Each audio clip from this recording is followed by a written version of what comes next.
y'all. Come along on the first sea trial of the NK180 motor on the Hobie Outback. It's working against both wind and sea right now. At 95%, it's giving me 4.7, 4.8 miles an hour. The boat's trimmed kind of level. Actually turned out to be a little bit windier, rougher day.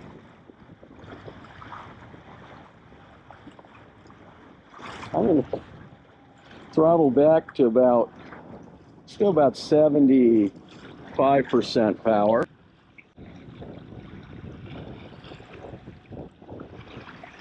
So we're getting 4.7, 4.8, 4.6 to 4.9. So about 4.7, 4.8 miles an hour at 74%. Let's come back down to, let's say, 65%.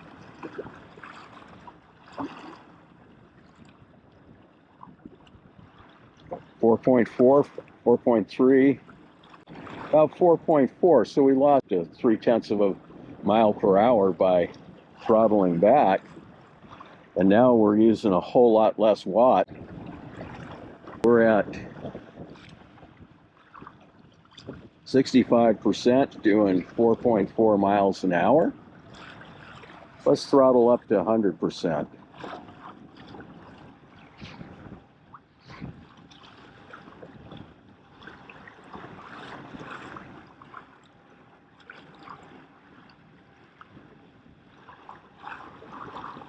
Now we're doing 5 to 5.2 miles an hour. Picking up a residual of that wake from that boat that went by a while back. The Kayak initial impression, it may not be quite as stable with the motor powering it as it is when you pedal it or when the bow mount motor is pulling it through the water. I suspect we'll find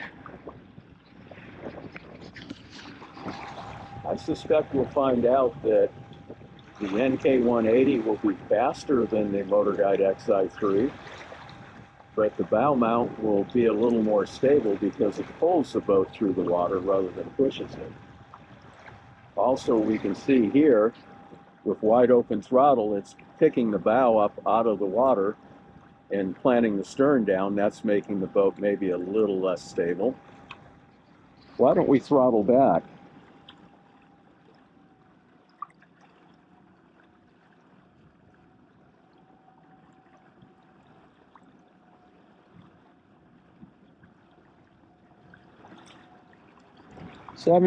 %. Pay attention to where I'm going. 76%, 4.7 miles an hour.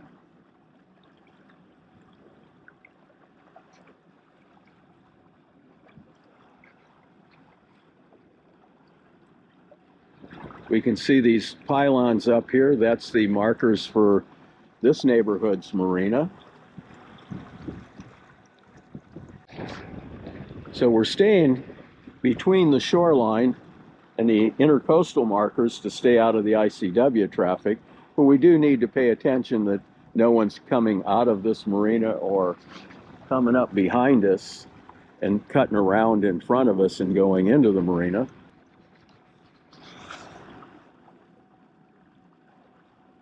So I'm going to bring this back.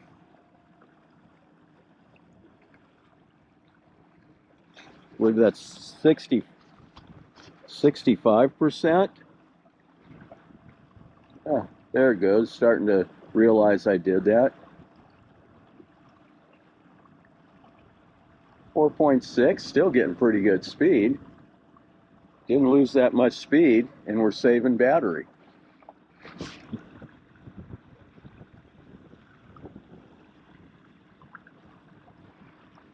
Let's see how we're doing. 26.7, 13.3, 13. Basically, with Life PO4 batteries fully charged, when they come off the charger, they might be as high as 13.7, 13.8. but once the BMSs have trimmed them out, they're usually about 13.5, maybe 13.4. When they're up above 13.4, 13.5, you got 90% of your battery life. When they get down to 12.9, 12.8, now you're getting down to the last 20%. So, nice feature of the NK motor is this controller that shows me my battery voltage. I can kind of pay attention to how much power I have. You saw that I did the battery box with 450 amp hour batteries. With that, I can go about as far as I care to sit in a kayak and back. And that can, even on the longest, most adventurous trips. Right now we've got a 13x16 Blackpack Pro that has 250 amp hour ampere time batteries in it, and then two 20 amp hour Chins batteries, like you saw I was using for the, you saw my active target video from about a year ago. I bought that to be an independent source for the active target. I bought another one, and the 13x16 Blackpack Pro will fit two of the 12.8 volt 50 amp hour Life PO4 batteries and two of those Chins batteries. So the display is running off the Chins battery.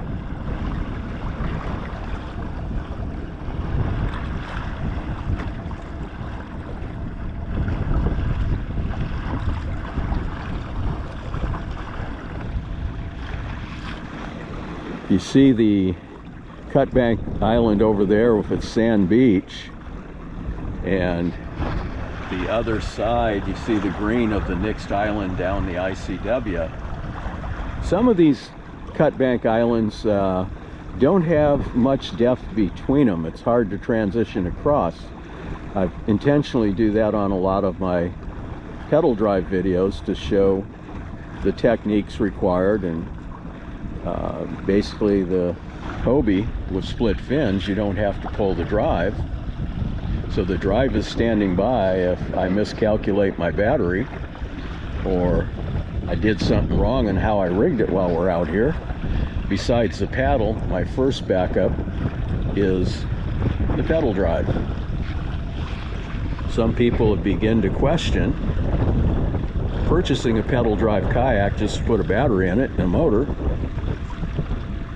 save the cost of the pedal drive,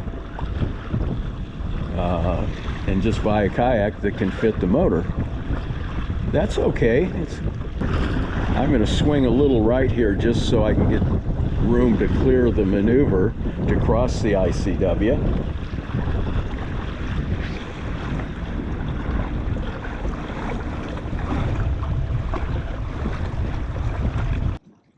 One advantage of buying a pedal drive kayak like this Outback with this garage drive is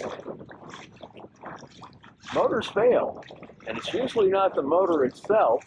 It's usually like the battery or the circuit breaker overheated or one of your connections got too much corrosion on it. With the motor guide, from time to time I've had to use the garage drive to get back, and it's almost always been, in fact it's never been the motor guide, it's been the power source or the connections between the motor and the power source. So I still like having the pedal drive as a backup myself.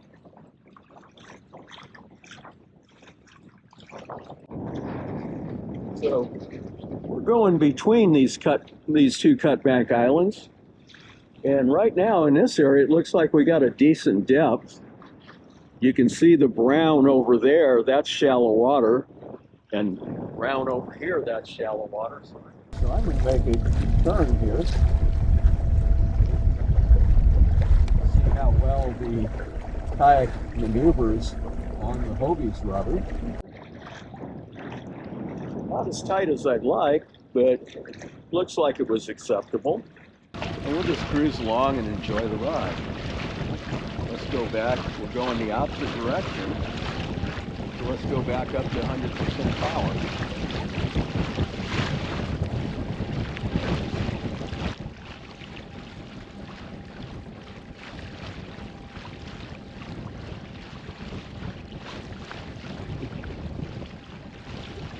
It looks like 4.6 maybe.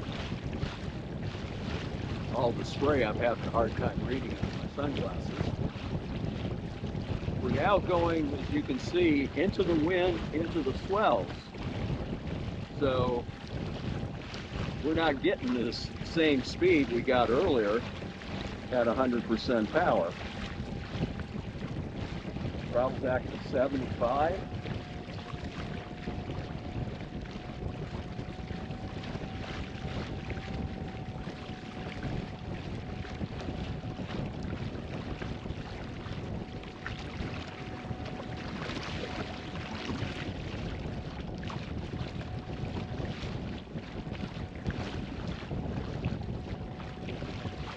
Looking straight ahead, it looks like we have some traffic coming our way.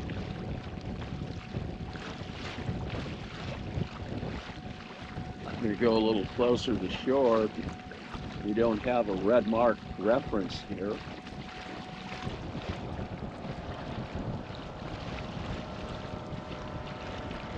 It's leaving a pretty good weight.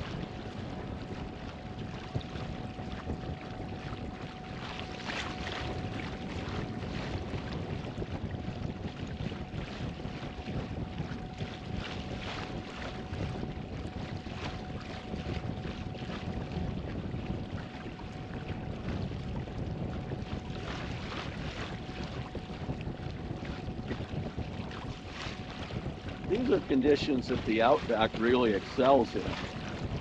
You're going to get wet. Water's going to be splashing up. But notice mostly it splashes up and away from you. The wind will blow some of it back into me. Okay, we've seen 75% power. There I have 65% power. And we dropped below 4 miles per hour. Going into the wind, let's do like we did with the motor guide, pedal along with the drive. Okay, little effort on my part, and we're up above 4 miles an hour. That should help us a little bit. It's now a dead crosswind off my right shoulder. South pedal along.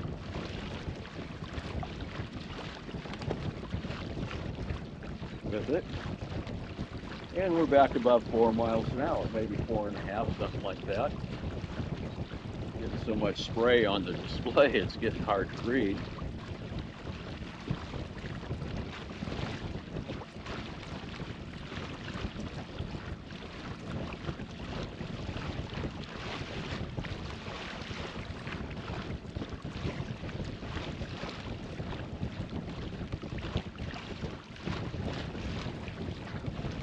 So initial impressions of the NK180 motor. It's efficient.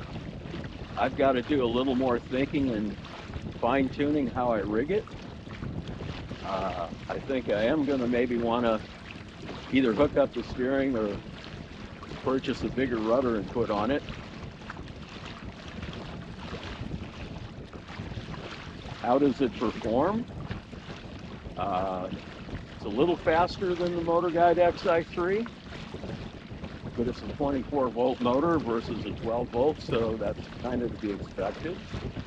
Also, I think we'll find that being a transom mount, it powers the boat more effortlessly, but it's maybe not quite as stable. The Motor Guide has the ability to track a route, go to waypoints, and anchor in places. That's an advantage of the bow mount.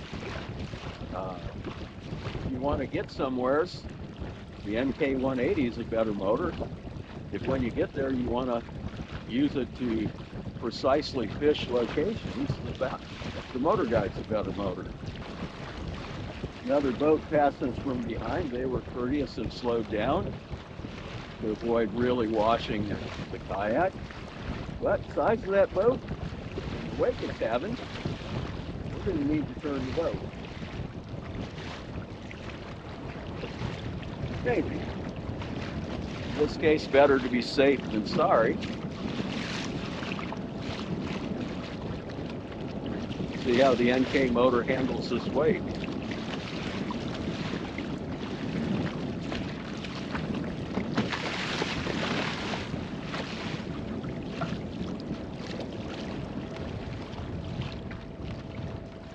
Thanks, sir.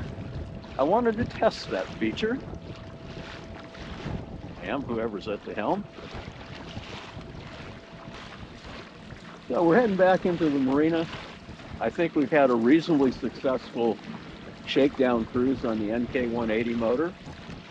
There are some improvements to how I'm going to rig it that I think I need to do. And I think it proved itself pretty well.